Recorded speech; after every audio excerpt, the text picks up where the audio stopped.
3 de janeiro de 2026. O mundo acorda diferente. Manchetes dominam as telas, notificações explodem no celular, transmissões entram ao vivo em tom urgente, tropas americanas entram em ação e confirmam: Nicolás Maduro foi capturado. Ao lado dele, Cília Flores. A operação acontece rápido, precisa, cirúrgica, e poucas horas depois, Donald Trump aparece em rede nacional, com olhar firme, expressão calculada, e diz a frase que dispara um terremoto geopolítico mundial: restabelecemos a ordem. O petróleo venezuelano volta ao mercado. A América está de volta. Nesse instante, analistas correm, jornalistas opinam, políticos reagem, especialistas tentam interpretar o impacto. Foi libertação? Foi intervenção? Foi violação de soberania?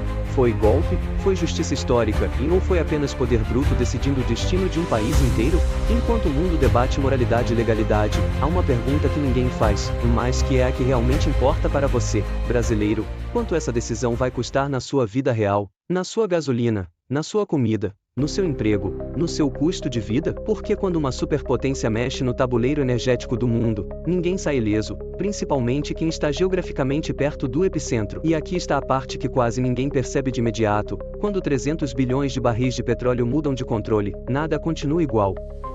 As cadeias de suprimento mudam, os acordos comerciais mudam, o destino econômico de países inteiros muda. E sempre existe alguém que paga a conta, e normalmente quem paga não é quem decidiu.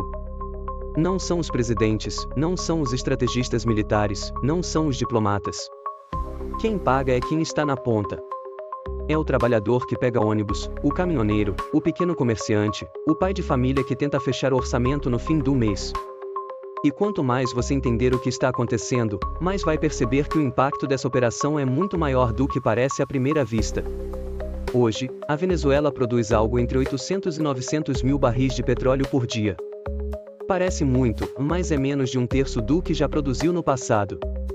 Mesmo assim, estamos falando da base da economia do país. Mais de 90% de suas exportações são petróleo. Ou seja, o destino econômico venezuelano sempre esteve totalmente amarrado à exploração, vender controle desse recurso. Antes, grande parte dessa produção ia para a China, Índia e alguns países do Caribe. Agora, pela primeira vez em décadas, quem decide para onde vai esse petróleo, quem compra, quanto paga e em que condições, são os Estados Unidos. E isso muda o jogo global. Agora vem a parte que poucos brasileiros sabem, e que vai pegar muita gente de surpresa. O Brasil produz petróleo? Sim. Produz muito petróleo. O pré-sal é uma realidade gigantesca. Somos capazes de produzir cerca de 3 milhões de barris por dia.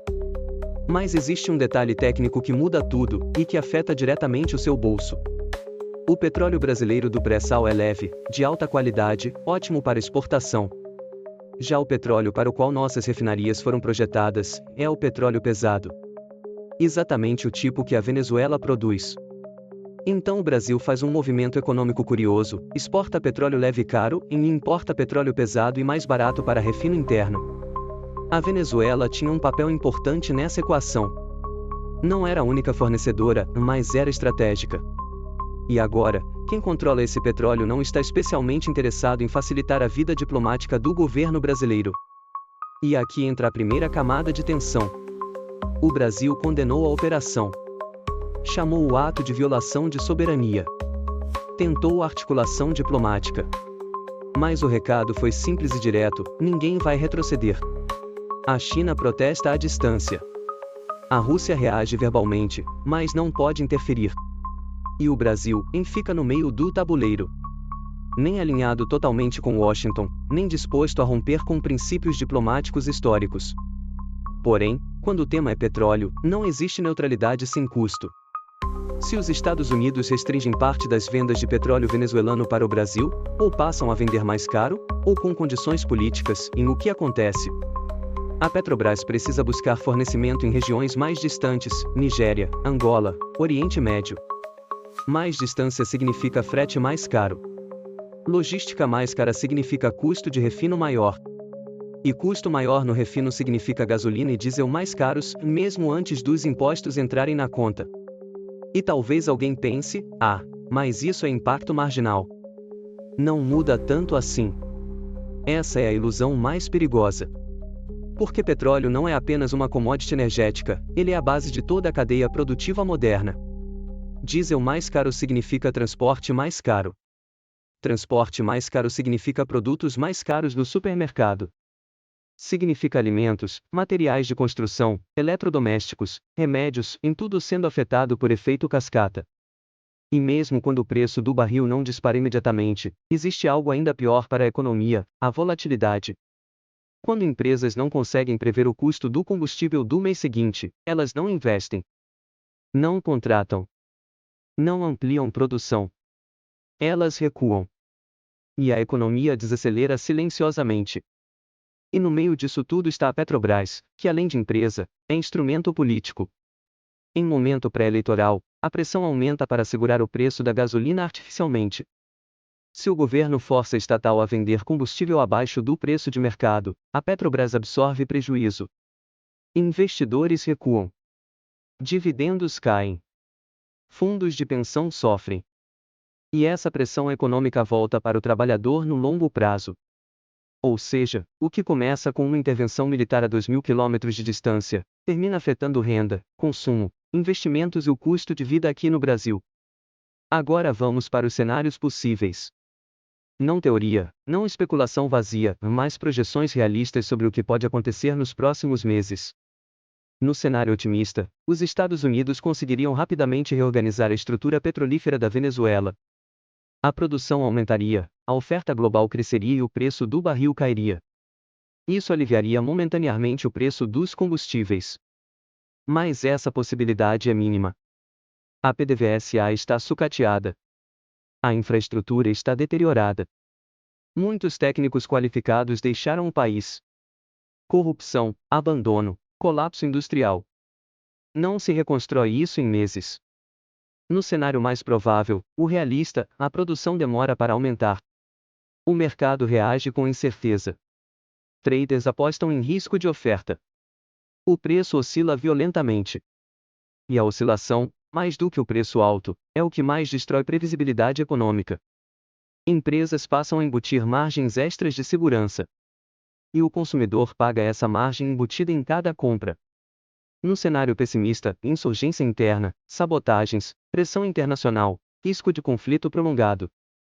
Produção cai ainda mais. A OPEP não expande oferta. O barril passa dos 90, podendo chegar aos $100. Nesse cenário, gasolina no Brasil dispara. Diesel dispara. Frete dispara. Inflação dispara. Banco Central aumenta juros. A economia desacelera. O desemprego cresce. E a população sente a pior combinação possível: custo de vida alto e menos oportunidades. E isso é apenas a primeira parte do impacto. Agora precisamos falar de outro efeito invisível, mais gigantesco: a crise migratória. Milhões de venezuelanos vivem hoje no Brasil. Muitos trabalhando informalmente, outros aguardando regularização, outros já integrados à sociedade. Se a Venezuela entrar em instabilidade prolongada, esse fluxo não diminui, ele aumenta. Roraima pode entrar em colapso estrutural. Municípios pequenos não têm capacidade fiscal para absorver essa pressão. O governo federal terá de injetar bilhões. Saúde, segurança, educação, habitação, tudo entra em sobrecarga. E, ao mesmo tempo, o mercado de trabalho sofre. Setores de baixa qualificação passam a ter maior oferta de mão de obra. Salários regridem. Não por maldade, mas por lei básica da economia. E quem sofre é exatamente o trabalhador que já está no limite financeiro. E aqui vem a camada diplomática, talvez a mais dolorosa. O Brasil tentou uma posição de mediação. Defendeu o diálogo. Evitou o alinhamento automático. Tentou ser ponte. Mas quando uma superpotência decide agir unilateralmente, pontes deixam de importar. Isso reduz a influência regional do Brasil, enfraquece o Mercosul, expõe dependência comercial. E envia um recado duro: quem não tem poder de dissuasão, precisa lidar com as consequências. E assim chegamos à conclusão inevitável e desconfortável. O Brasil vai pagar parte da conta dessa operação. Não por escolha. Não por alinhamento ideológico. Mas porque está geograficamente próximo, economicamente conectado e politicamente exposto. E os impactos virão em 3 frentes principais: custo de vida maior, Pressão fiscal crescente e oportunidades econômicas perdidas. Não há saída fácil. Não há solução rápida. Porque o Brasil não controla o preço do petróleo. Não controla decisões militares americanas. Não controla fluxos migratórios. Só pode reagir, e toda reação tem custo. Então, quando você ouvir alguém comemorando ou criticando a captura de Maduro, lembre-se, a discussão simbólica é política, mas o impacto real é econômico. Ele chega silenciosamente. Ele aparece no posto de gasolina, no mercado, na conta do fim do mês. Ele aparece no orçamento que não fecha. E, mais uma vez, a lição se repete: grandes decisões geopolíticas raramente são pagas por quem as toma, mas quase sempre são pagas por quem apenas vive dentro do sistema. E essa conta já começou a chegar.